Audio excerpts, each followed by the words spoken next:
Gary Coleman's friends, appalled by ex-wife's 911 call for his fatal fall. The Gary Coleman documentary coming Peacock tomorrow. Gary will not leave viewers with a good impression of Coleman's ex-wife, Shannon Price. Director Robin Dashwood barely stops short of accusing Price of murdering her former husband in cold blood. But the final 20 minutes of this documentary, which will be streaming on Peacock on August 29th, is spent dissecting Price's unsavory 911 call on the day of Coleman's fatal injury.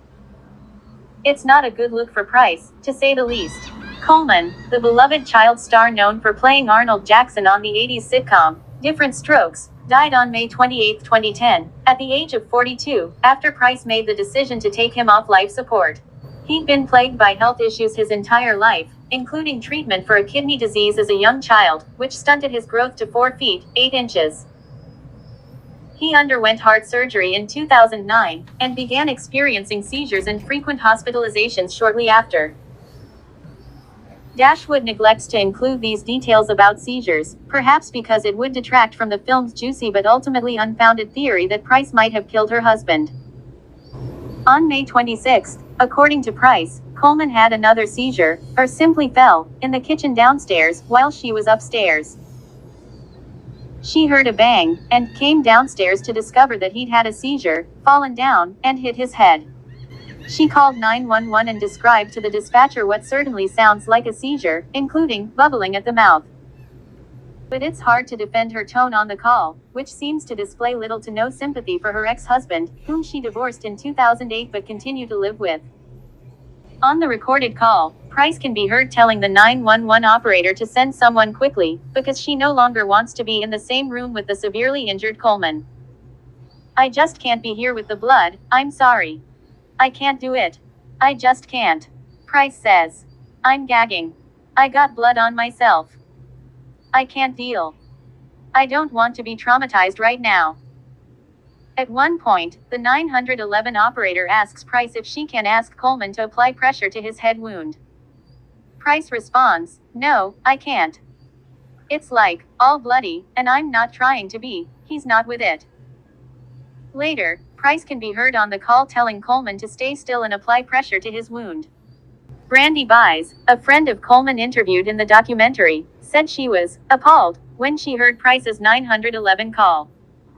"I can't help him, because there's blood. If you care about somebody, you don't care about that," Buys said. She didn't help him. She wanted somebody to get there and help him. Another friend and former business associate, Anna Gray, echoes Buys' sentiment about the call. She was more worried about herself than the person she was calling 911 for, Gray said in the documentary. "I think her actions speak volumes, and I don't have to say much more than that." Price defends herself and the call in the documentary, saying, "My 911 call was frantic.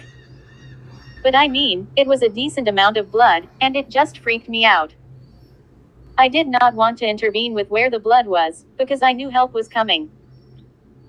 It's not that I didn't help him. I helped him. Clearly, I helped him."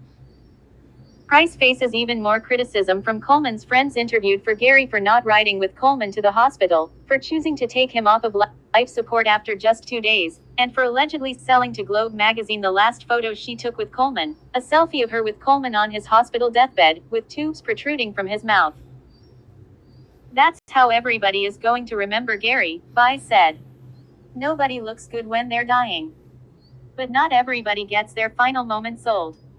Coleman's close friend and former manager Dion Mial called the photo one of the most depraved acts that I've ever seen perpetrated on another human being in my life.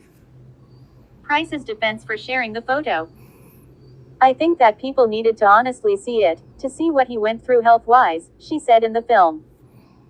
Ultimately, the local authorities found no evidence of foul play involved with Coleman's death. This documentary offers no solid evidence to move the needle on that case. But it certainly does paint a picture of Price as callous, cold, and uncaring. As Gray puts it in the film, "I think that legally, Ms. Price is covered, in terms of turning off Gary's life support. But not morally." As you leave the page, don't forget to hit the like bell, and subscribe to the channel if you haven't done so as yet. Thank you for watching.